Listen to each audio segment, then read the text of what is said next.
కాకినాడ జిల్లా జగ్గంపేటలో తెలుగుదేశం పార్టీ వ్యవస్థాపక అధ్యక్షులు మాజీ ముఖ్యమంత్రి దివంగత నందమూరి తారక రామారావు 30వ వర్ధంతి వేడుకలు ఘనంగా నిర్వహించారు। ఈ కార్యక్రమంలో జగ్గంపేట శాసనసభ్యులు జ్యోతుల నెహ్రూ, కాకినాడ జిల్లా తెలుగుదేశం పార్టీ అధ్యక్షులు జ్యోతుల నవీన్ ముఖ్య అతిథులుగా పాల్గొన్నారు। జగ్గంపేట సెంటర్లోని ఎన్టీఆర్ స్మారక మందిరం వద్ద ఎన్టీఆర్ కాంస్య విగ్రహానికి పూలమాలలు వేసి అనంతరం జగ్గంపేట తెలుగుదేశం పార్టీ కార్యాలయంలో ఎన్టీఆర్ వర్ధంతి సందర్భంగా రక్తదాన శిబిరాన్ని ఏర్పాటు చేశారు। ఈ శిబిరంలో తెలుగుదేశం పార్టీ నాయకులు, కార్యకర్తలు స్వచ్ఛందంగా రక్తదానం చేశారు। ఈ రక్తాన్ని కాకినాడ శ్రీ యువసేన రక్తనిధి కేంద్రం సతీష్ ఆధ్వర్యంలో సేకరించారు। రాష్ట్ర ఆర్యవైశ్య డైరెక్టర్ కొత్తకొండబాబు, కమ్మ కార్పొరేషన్ డైరెక్టర్ పోతుల మోహనరావు రక్తదానం చేసి శిబిరాన్ని ప్రారంభించారు। ఈరోజు ఆంధ్రప్రదేశ్లోనే ఒక ధృవతారని కోల్పోయినటువంటి రోజు, ఒక రకంగా చాలా దురదృష్టకరమైనటువంటి పరిస్థితులు।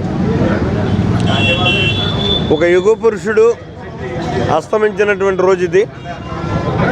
ఈ సందర్భంగా అప్పుడే 30 సంవత్సరాలు అయిపోయింది నిన్న జరిగినట్టు ఉన్నటువంటి సంఘటన। ఎందుకంటే ఆయన ఆంధ్రదేశంలో ఉన్నటువంటి ప్రతి ఒక్క ప్రజల యొక్క మనస్సుల్లోని చిరస్థాయిగా నిలిచిపోయినటువంటి మహోన్నతమైనటువంటి వ్యక్తి అన్న నందమూరి తారక రామారావు గారు। ఆయన యొక్క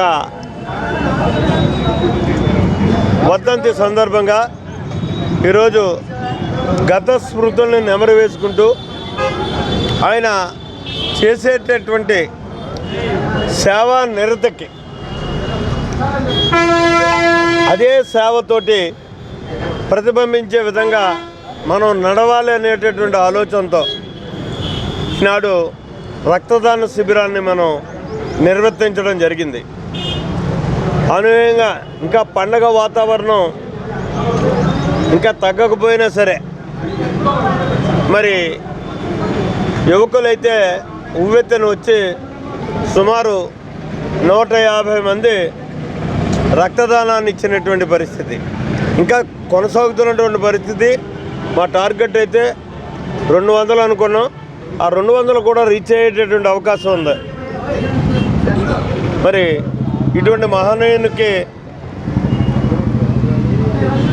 మనశ్శాంతి కలగాలని అపూర్వమైనటువంటి నీరాజనాల్ని సమర్పించుకుంటూ సెలవు తీసుకుంటున్నాను। నమో వెంకటేశాయ।